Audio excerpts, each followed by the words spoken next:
আসতে একটু দেরি হয়ে গেল। এবার আমরা প্রেজেন্টেশনটা শুরু করি। পিউ, এটা কি? তুমি বিয়ের লোকে অফিসে এসেছো কেন? স্যার, আর 2 ঘন্টা পর আমার বিয়ে। ভেবেছিলাম আগে মিটিংটা করে নিই, তারপর মণ্ডপে যাব। স্যার, আপনিই তো বলেছিলেন যে বিয়েটি অনেক পরের ব্যাপার, আগে মিটিং। তাহলে আগে মিটিংটা করে নিই, বিয়ে না হয় পরে হবে। হ্যাঁ পিউ, আমি বলেছিলাম কাজটা ইম্পর্টেন্ট, কিন্তু তার মানে এটা না তুমি বিয়ের ড্রেসে বিয়ের মণ্ডপ থেকে উঠে এসে অফিসে আসবে। কিন্তু স্যার, আপনি তো আমার কাছে আর কোনো অপশনই রাখেননি। আজকেই আমার বিয়ে, আর আপনি আজকেই মিটিংটা রেখেছেন। স্যার, 15 তারিখে আমার বিয়ে, আর ওই দিন আমি আসতে পারবো না।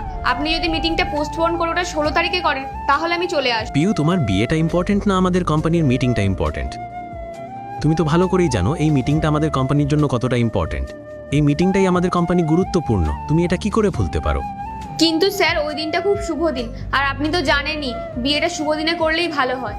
স্যার, বিয়েটা এখন আর পোস্টপোন করা যাবে না, তাই আপনি প্লিজ মিটিংটা পোস্টপোন করে দিন। তারপর বুবাই পিউয়ের সাথে যা করলো তা দেখলে তোমরা সকলে অবাক হয়ে যাবে। আল্লাহর এই সুন্দর নামটি দেখে যে ভিডিওতে লাইক করে চ্যানেলটি সাবস্ক্রাইব করে দিবে। হে আল্লাহ, তুমি তাদেরকে হজ করা তো বিজ্ঞান করো। ঠিক আছে স্যার, আমি 15 তারিখে আসবো। বিয়েটা ইম্পর্টেন্ট না, মিটিংটাই ইম্পর্টেন্ট। স্যার, আপনি এসব ছাড়ুন, বিয়ে না হয় পরে করা যাবে, আগে মিটিং। চলুন মিটিংটা করে নিই। পিউ, তুমি আমার কথাটা তো শোনো। Sir, 1 minute.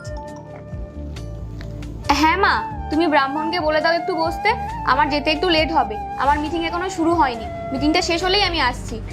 দেখো পিও, আজকে তোমার বিয়ে, আর বিয়েটা কিন্তু খুবই একটা গুরুত্বপূর্ণ জিনিস। তুমি যাও, আমি মিটিং দেখে নিব। আরে স্যার, আপনি কি বলছেন? বিয়েটা তো ইম্পর্টেন্ট না, ইম্পর্টেন্ট মিটিংটা। তাই আমরা আগে মিটিংটাই করি। ক্লায়েন্ট বসে আছে স্যার, আপনি তাহলে মানলেন, আর আমি আপনাকে এটাই বোঝাতে চাইছিলাম। আচ্ছা স্যার, আপনার যদি একটা মেয়ে থাকতো আর তার বস যদি তার বিয়ের দিনকে কাজে আসতে বলতো, তাহলে আপনার কেমন লাগতো? স্যার, আপনি কেন এটা বোঝেন না যে যতটা আমাদের প্রফেশনাল লাইফ জরুরি, ততটাই আমাদের পার্সোনাল লাইফ জরুরি। আর আমি আমার বিয়ে ছেড়ে এখানে এসেছি, এবার আপনার ভালো লাগছে তো?